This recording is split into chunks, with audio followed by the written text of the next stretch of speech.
सभी देशवासियों को नमो बुद्धाय, जय भीम, जय संविधान। साथियों, यूपीएससी के द्वारा इंडियन पब्लिक सर्विस कमीशन लोक सेवा आयोग के द्वारा साथियों अभी एक विज्ञापन जारी किए गए हैं, वो भी भारतीय जनता पार्टी मोदी सरकार के नेतृत्व में। इस विज्ञापन में साथियों बताया जा रहा है कि अब जो है 24 मंत्रालयों के लिए 45 पदों के लिए नियुक्ति करना है, और भी साथियों बिना एग्जाम का सिर्फ इंटरव्यू के माध्यम से सभी बड़े बड़े पदों के लिए नियुक्ति हो जाएंगे। और सबसे बड़ी दुख की बात तो यह है साथियों, क्योंकि इसमें जो है एससी एसटी ओबीसी का आरक्षण लागू नहीं होगा, यानी एससी एसटी ओबीसी का जो है रिजर्वेशन रोस्टर लागू नहीं होगा, खत्म साथियों, बैंड। यानी एससी एसटी ओबीसी को जो आरक्षण मिलेंगे वो खत्म। अब साथियों मंत्रालयों के लिए संयुक्त सचिव, उप सचिव, निदेशक, ये 3 पदों के लिए नियुक्ति होगा, लेकिन इसमें एससी एसटी लोगों को आरक्षण नहीं मिलेगा। रिजर्वेशन के माध्यम से कोई फॉर्म नहीं भर पाएगा, और कोई सचिव, उप सचिव, निदेशक नहीं भर पाएंगे। अब बनेगा कौन, किस माध्यम से इसका जो है भर्ती होगा, आज के इस वीडियो में आपको बताऊंगा। और किस प्रकार से भारतीय जनता पार्टी हमारे लोगों का अधिकार छीनने का काम कर रहे हैं, सब कुछ ए टू जेड आपको बताऊंगा। बस मेरा छोटा सा अपील है, इस वीडियो को शुरू से लेकर अंत तक जरूर देखें। वीडियो अच्छा लगे तो लाइक करें, चैनल में पहली बार आए तो चैनल को सब्सक्राइब कर लें, बेल आइकन में प्रेस करें ताकि जब वीडियो अपलोड करूं आपके पास तो नोटिफिकेशन पहुंचता रहे। सबसे पहले साथियों मैं आपको जानकारी के लिए बता दूं, जो ये सीधी भर्ती निकाली गई है उस सीधी भर्ती का साथियों नियम है, जिस नियम से भर्ती किए जाएंगे उस सिस्टम का साथियों नाम है लेटरल एंट्री। यानी लेटरल एंट्री के माध्यम से साथियों लोगों को भर्ती लिए जाएंगे। कुल कितना पदों के लिए लिए जाएंगे तो मैं आपको जानकारी के लिए बता दूं, कुल जो पद है साथियों इसमें कुल पद जो है 45 पदों के लिए नियुक्ति किए जाएंगे। और कुल कितने मंत्रालयों के लिए तो 24 मंत्रालयों के लिए साथियों नियुक्ति किए जाएंगे। किस पद के लिए नियुक्ति किए जाएंगे तो मैं आपको बता दूं, सबसे पहले साथियों ये जो नियुक्ति होगा वो सचिव के लिए होगा, निदेशक के लिए होगा, उप सचिव के लिए होगा। साथियों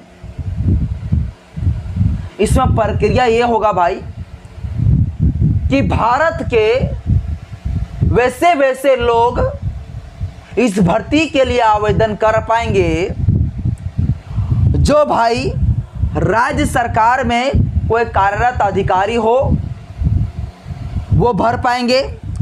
अगर कोई सार्वजनिक क्षेत्र का कोई बड़ा कोई अधिकारी हो वो भर पाएंगे। अगर कोई रिसर्च संस्थान का कोई अगर अधिकारी हो वो भर पाएंगे। इसके बाद साथियों कोई कंपनी का यदि कोई मालिक हो तो वो लोग भी जो है इस फॉर्म को भर पाएंगे। लेकिन मैं आपको बता दूं, वैसे वैसे लोग भर पाएंगे। सचिव पद के लिए साथियों उम्र जो है 40 से 55 वर्ष भी रहेंगे तो चलेगा, और 15 साल का साथियों एक्सपीरियंस रहेगा। आदि अनुभवी जिस विभाग का वो व्यक्ति कार्यभार संभाल रहा हो उसमें कम से कम 10 साल तक, 15 साल तक एकदम एक्सपीरियंस हो, अनुभव हो, वही लोग फॉर्म भर पाएंगे भाई। ठीक है। इसके बाद साथियों निदेशक के पदों के लिए 35 से 45 वर्ष साथियों उम्र सीमा रखे गए हैं, और कम से कम 10 साल तक जो है एक्सपीरियंस अनुभव होना चाहिए। जो व्यक्ति फॉर्म भर रहा हो, आवेदन कर रहा हो, चाहे वो व्यक्ति कोई प्रोफेसर हो, चाहे कोई कंपनी का मालिक हो, लेकिन उस व्यक्ति को उस क्षेत्र पे जो है कम से कम 10 साल तक जो है एक्सपीरियंस होना चाहिए, वही व्यक्ति भाई फॉर्म भर पाएगा। इसके बाद साथियों उप सचिव के लिए उम्र सीमा है 32 से 40 वर्ष तक के लिए। इसके बाद साथियों इसमें कहा गया है कि उप सचिव के लिए कम से कम जो व्यक्ति आवेदन कर रहा है उसका 7 साल तक एक्सपीरियंस चाहिए, तब जाके वो व्यक्ति जो है फॉर्म भर सकता, आवेदन कर सकता है। उन्हीं लोगों को भर्ती लिए जाएंगे।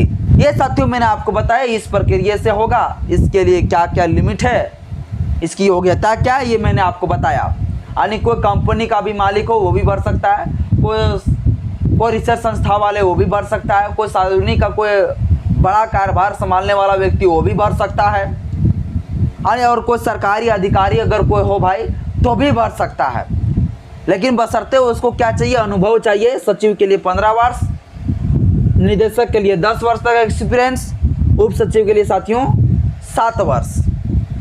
ये एक्सपीरियंस भाई चाहिए, ये अनुभव चाहिए। अब हम आपको बताते कि पहले जो है इस मंत्रालयों के लिए जो नियुक्ति होते थे वो कैसा होता था। पहले भाई नियुक्ति ऐसे होते थे, जो पुराने आईएएस लोग होते थे, जो पुराने कलेक्टर लोग होते थे, उन लोगों का प्रमोशन करके, जो काफ़ी समय तक जो है 10-15 साल तक जो किसी विभाग को जो है कार्यभार और संभाल लिया हो, उसको प्रमोशन करके साथियों उसको सचिव बनाए जाते थे, उप सचिव बनाए जाते थे, डायरेक्टर बनाए जाते थे। अब जो है ऐसा नहीं होगा, अब सीधे भर्ती बिना परीक्षा, सिर्फ इंटरव्यू होगा। अब इसमें रिजर्वेशन लागू होगा ही नहीं। अब साथियों मैं आपको बताता हूं इस नियम से जो है एससी एसटी लोगों का अधिकार कैसे छीना गया, आरक्षण कैसे खत्म किया गया। सबसे पहले साथियों ये जो नियम है, इस नियम में ये कहा गया है कि बड़े बड़े कंपनी वाले, उद्योगपति वाले, जो सार्वजनिक संस्था वाले जो मालिक है, वो लोग भी फॉर्म भरेगा। 10 साल एक्सपीरियंस, 15 साल एक्सपीरियंस वो भी भरेगा। तो एक बात बताइए मुझे, एससी एसटी लोगों का कितने लोग जो है बड़े बड़े कंपनी चलाते हैं, बड़े बड़े फैक्ट्री चलाते हैं, कितने उसके जो है रिसर्च संस्थान है भाई, जो 10 साल तक वो एक्सपीरियंस रखेंगे, तो वो लोग कैसे भरेंगे भाई। सबसे पहले तो वो भर ही नहीं पाएंगे, एक्सपीरियंस तो छोड़िए, भर ही नहीं पाएंगे। और जब भरेंगे भैया तो भी उसका नौकरी नहीं होगा, क्योंकि आरक्षण नहीं है, रिजर्वेशन सिस्टम ही खत्म कर दिया गया है। अब अनुसूचित जाति के लिए स्पेशल सीट तो रहेगा नहीं, अब सभी लोग जनरल में अप्लाई करेंगे। तो भारत सरकार जो है शुरू से तो ये एजेंडा बना कर रखा है कि किसी तरह अनुसूचित जाति, अनुसूचित जनजाति लोगों को छोड़ो, इन लोगों का आरक्षण खत्म करो भाई। तो वैसे वैसे लोगों को डायरेक्ट भर्ती ले लेंगे जो स्वर्ण में आते होंगे, और स्वर्ण कास्ट के लोग सब बड़े बड़े उद्योगपति हैं। हमारे लोगों का अधिकार छीनते हैं, हमारे लोगों का हक अधिकार को छीन कर हमारे लोगों का हक मार कर जो है वो लोग बड़े बड़े जगह पर पहुंच गए हैं। अब वो लोग क्या करेंगे, सीधे तौर पर उन्हीं लोग को नौकरी हो जाएगा, क्योंकि भाई सबसे ज़्यादा सुख सुविधा उन्हीं लोग को मिला है शुरू से। तो हर क्षेत्रों पर वही है भैया, पूरा 100% भागीदारी सुनिश्चित कर बैठे हुए हैं। तो नौकरी किसको होगा, स्वर्ण लोग को। रिजर्वेशन तो है नहीं कि एससी एसटी लोगों को इतना सीट खाली है, इन लोग को इतना भर्ती तो होगा ही भाई, वो तो है नहीं। अब साथियों सब लोग जनरल में अप्लाई करेंगे। तो एक तो हमारे लोग बड़े बड़े कंपनी उद्योगपति में तो है नहीं, सेकंड में आरक्षण भी नहीं है, रिजर्वेशन भी नहीं है, तो नौकरी भैया होगा कैसे, बड़े बड़े पद में हम लोग जाएंगे कैसे। हाँ, प्रमोशन का सिस्टम साथियों बंद कर दिया है, अब प्रमोशन वाला खत्म हो गया। जो प्रमोशन के माध्यम से हमारे अनुसूचित जाति, अनुसूचित जनजाति लोग जो है प्रमोशन के माध्यम से जो ऊपर जाते थे, वो भी सिस्टम बंद हो गया। अब प्रमोशन से भी सचिव, उप सचिव, अब जो निदेशक नहीं बन पाएंगे। अब भाई सबसे बड़ा जो है एससी एसटी लोगों का अधिकार का छीनने का ये फैसला है। और ये मैं आपको बता दूं जानकारी के लिए साथियों, ये अभी नहीं बल्कि ये नियम मोदी जी जो है 2018 में ही साथियों लागू कर दिए हैं। 2018 में ये सिस्टम लागू कर दिए हैं, लेकिन उस समय कोई लोग विरोध नहीं किया। अब जो है इंडिया गठबंधन के विपक्ष वाले जो है इस पर सवाल उठा रहे हैं, लेकिन उस समय कहा था भाई, उस समय भी सवाल उठाना चाहिए था ना।